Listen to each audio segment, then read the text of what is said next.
India के Orissa state के पुरी में कुछ ऐसा चमत्कार है जिसे देख आज का मॉडर्न साइंस असमंजस में है। कहें तो साइंस, फिजिक्स, जियोग्राफी, केमिस्ट्री और दुनिया के सारे ग्राउंड्स ऑफ बिलीव्स यहाँ पे सभी फेल होते नजर आते हैं। हमारी हिंदू मान्यता में 4 धाम हैं: बद्रीनाथ धाम, द्वारिकाधीश धाम, रामेश्वरम धाम और जगन्नाथ पुरी। अब इनमें से एक धाम जगन्नाथ धाम, जिसे इस कलयुग का वैकुंठ धाम कहा जाता है, जहां भगवान विष्णु ने पुरुषोत्तम नील माधव के रूप में अवतार लिया। माना जाता है कि जब भगवान विष्णु चारों धामों की यात्रा पर जाते हैं तो हिमालय की ऊंची चोटियों पर बसे बद्रीनाथ धाम में स्नान करते हैं, फिर वेस्ट में गुजरात के द्वारिकाधीश धाम में वस्त्र पहनते हैं, फिर पुरी में भोजन करते हैं और साउथ में रामेश्वरम में विश्राम करते हैं। लेकिन द्वापर युग के बाद भगवान कृष्ण पुरी में निवास करने लगे, जिसके बाद से वह सारे जग या संसार के नाथ अर्थात जगन्नाथ कहे जाने लगे। तो आज की वीडियो में बात करते हैं जगन्नाथ धाम के बारे में। अगर हम स्कंद पुराण को देखेंगे तो हमको पुरी धाम का जियोग्राफिकल डिस्क्रिप्शन देखने को मिलेगा, जिसके अनुसार पुरी एक दक्षिणावर्ती शंख की तरह है जो 5 कोस यानी 16 किलोमीटर के एरिया में फैला है। ऐसा माना जाता है कि इसका लगभग 2 कोस एरिया बंगाल की खाड़ी में डूब चुका है। इस शंख रूपी एरिया का उदर समुद्र की सुनहरी रेत है, जिसे महोदधि का पवित्र जल धोता रहता है। महोदधि कहने का मतलब कि यह बंगाल की खाड़ी का प्राचीन और हिंदू नाम है। महोदधि को द्रव के रूप में या नारायण के रूप में प्रतिष्ठित किया जाता है। तीर्थ यात्रियों द्वारा महोदधि के पवित्र जल को छुआ जाता है क्योंकि इसे पवित्र माना गया है। हाँ, तो उधर से हम आते हैं सिर वाले एरिया में, जो पश्चिम दिशा में है, जिसकी रक्षा महादेव करते हैं। इसी शंख के दूसरे घेरे में शिव का दूसरा रूप ब्रह्म कपाल मोचन विराजमान है।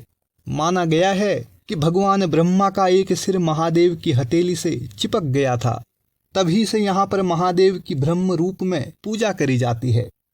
शंख के तीसरे वृत्त में यानी घेरे में माँ विमला और नाभि स्थल में भगवान जगन्नाथ रथ सिंहासन पर विराजमान हैं। लेकिन आप जानना चाहेंगे कि ये माँ विमला कौन है? तो पौराणिक मान्यताओं के अनुसार देवी विमला जगन्नाथ पुरी के अधिष्ठात्री देवी हैं।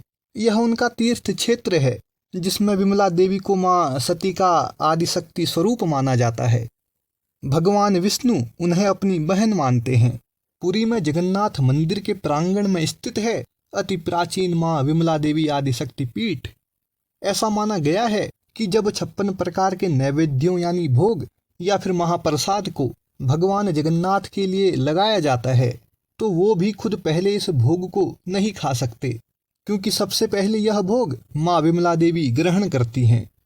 अगर हम जगन्नाथ पुरी को समझेंगे तो यह किसी मिरेकल से कम नहीं है। दिखने में तो मंदिर की एक ऐसी भव्यता है जिसे आप अपनी नज़रों से पल भर के लिए भी दूर न होने दें, लेकिन साथ ही साथ जो बनावट में टेक्निक है उसके सामने आज का मॉडर्न टाइम फीका लगेगा। जैसे आजकल किसी भी तरह की बाहरी साउंड को रोकने के लिए लोग कांच के दरवाजों का इस्तेमाल करते हैं, लेकिन आप मंदिर में देखेंगे तो आप भी कहें तो मंदिर के पास वो समुद्र है जिसके वेव्स की आवाज़ बाहर कहीं ज़्यादा होती है। लेकिन अगर आप सिंह द्वार से मंदिर के अंदर पहला कदम रखेंगे तो आपको लगेगा कि उन वेव्स की साउंड तो कुछ है ही नहीं, और यह इवेंट शाम को अधिक प्रमुख है। और आप मंदिर से बाहर तो फिर साउंड आना शुरू। आप मंदिर से जब बाहर निकलें तो आपकी नज़र जाएगी मंदिर के टॉप पर, तो आपको दिखेगा ध्वज। इस झंडे को रोज बदलने का नियम है।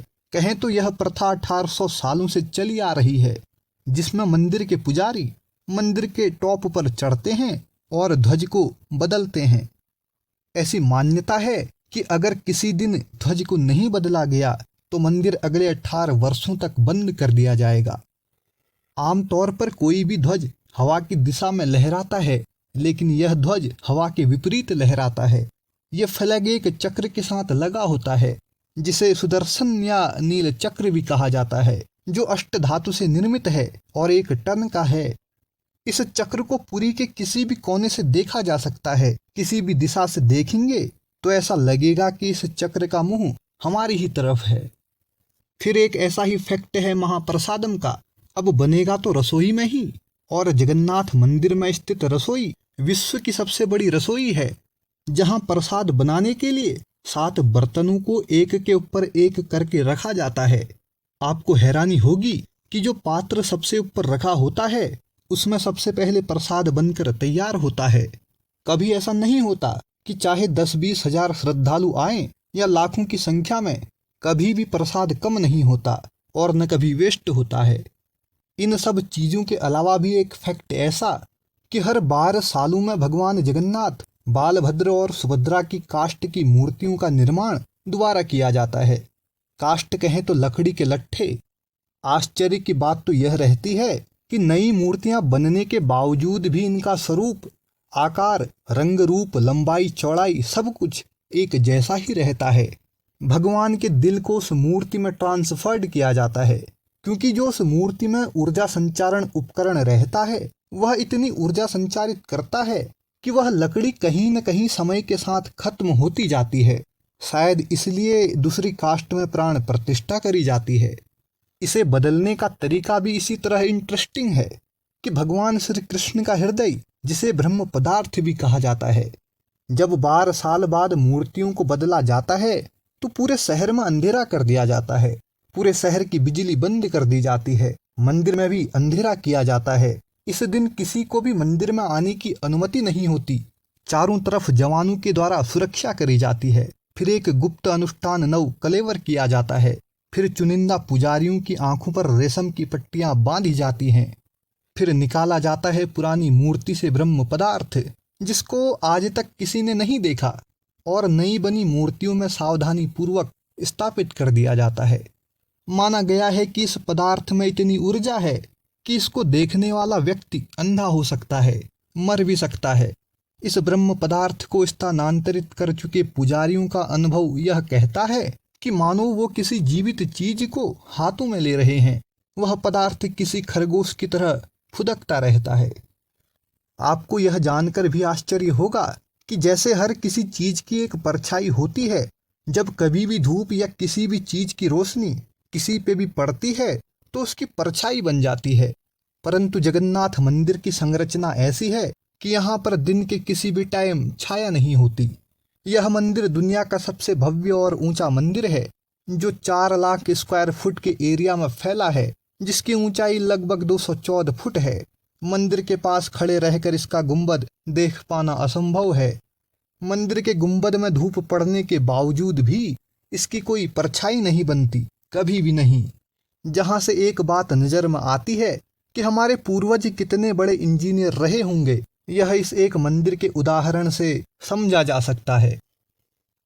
शायद आप यह भी जानते होंगे कि ओडिशा को उत्कल के नाम से भी जाना गया है। उत्कल 4 स्कॉटलैंड में दिखाई देता है, जो भगवान विष्णु के सेंचुरियस का रिप्रेजेंटेशन करता है। इनमें 4 एरिया, सांख्य एरिया पुरी शहर, पद्म एरिया कोकरना, चक्र एरिया भुवनेश्वर और गढ़ा एरिया जाजापुरा, जहां विरजा देवी मंदिर है, के रूप में माना जाता है। वास्तव में पूर्णतः जगन्नाथ मंदिर एक अद्भुत स्थान है, जहां व्यक्ति भगवान के साक्षात दर्शन करने आते हैं। साक्षात दर्शन से याद आया भगवान जगन्नाथ की यात्रा। तो जब राजा इंद्रद्युम्न भगवान विष्णु से वरदान मांगते हैं तो वह कहते हैं मैं निर्गुण हो जाऊं, ताकि कोई भी यह दावा न कर सके कि आपके मंदिर को उनके पूर्वजों द्वारा बनाया गया था। यदि भविष्य में आपका मंदिर क्षतिग्रस्त या नष्ट हो जाए तो फिर भी आप वहीं रहेंगे, इस स्थान को नहीं छोड़ेंगे। तब भगवान विष्णु ने आशीर्वाद दिया, लेकिन रानी गुंडीचा निर्गुण होने की बात स्वीकार न कर सकी, क्योंकि कोई भी महिला निर्विकार नहीं रहना चाहेगी, जिसे सिर्फ भगवान विष्णु समझते थे। तो वह सांत्वना देते हैं कि वह उनके घर पैदा हुए हैं, वे उनके बेटे समान हैं, वो उनकी माँ समान है, तो वह उन्हें कैसे मना करते। तब जाके हर साल रथ यात्रा के दौरान भगवान जगन्नाथ, बालभद्र, सुभद्रा और सुदर्शन चक्र के साथ गुंडीचा मंदिर जाते हैं। वहां 9 दिन बिताते हैं। रानी गुंडीचा, जो न देवकी न यशोदा है, फिर भी कान्हा ने उनसे वादा किया, हर साल वह वादा पूरा करने जरूर जाते हैं। ऐसे हैं भगवान जगन्नाथ।